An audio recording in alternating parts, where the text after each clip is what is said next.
সব আইন তো পাল্টানো যাবে না।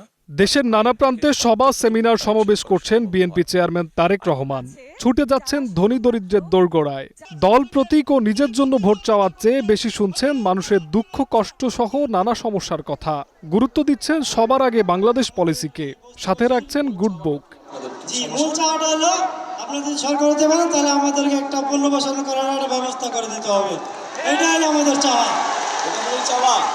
আমরা বস্তিবাসী। আমার নাম মোহাম্মদ জুয়েলের এই যে বললো পুনর্বাসনের ব্যবস্থাটা মূল চাওয়ার মধ্যে, এইটার সাথে কারা কারা আপনারা একমত হাত তুলেন তো এই এলাকার মানুষ। ভ্যান চালক, মুটে মজুর, গৃহিণীদের আবদার সেখানে করছেন নোট ডাউন। ভোটে জয়ী হতে পারলে দেশ ও দেশের জনগণের জন্য কি করবেন তিনি, বলছেন সেসব কথাও। আমি আসছি আপনাকে শুধু একটু দেখার জন্য। আচ্ছা ঠিক আছে, তাহলে আপনি বলেন না একটা নজর আপনাকে দেখার জন্য। এখন দেখেছেন নির্বাচনী তোড়জোড়ের মাঝে মানুষের হৃদয় জয়ে ছুটে চলা তারেক রহমানের গুড বুকে উঠে এসেছে দেশ, মাটি ও মানুষের অসংখ্য সমস্যা ও সম্ভাবনার কথা। সেসবের মধ্যে ভোটের মাঠকে উজ্জীবিত করছে স্বাস্থ্য, কৃষি ও স্বাবলম্বী পরিবার গঠনে ফ্যামিলি কার্ড ভাবনা। রয়েছে মেট্রো রেলের পাশাপাশি মনোরেল, ছিন্নমূল হতদরিদ্র আবাসন থেকে শুরু করে বেকারত্বের অভিশাপ থেকে দেশকে মুক্ত করা সহ নানা পরিকল্পনা।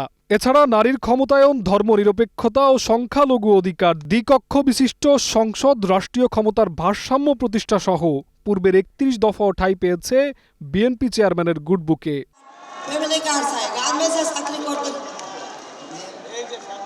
এই যে ফ্যামিলি কার্ড, এটা প্রত্যেক উনার মতন প্রত্যেক মা এরকম একটি ফ্যামিলি কার্ড পাবে ইনশাআল্লাহ। জনসভার ডায়াসে ডেকে মানুষের দুর্দশার গল্প শোনা এই নেতা কি পারবেন ক্ষমতার সাথে জনগণের মেলবন্ধন তৈরি করতে? নির্বাচনের পর তারেক জিয়ার গুডবুক কি আরও সমৃদ্ধ হবে, এমন প্রশ্ন লাখো মানুষের। জিহাদ রাহাত, গ্রিন নিউজ, ঢাকা।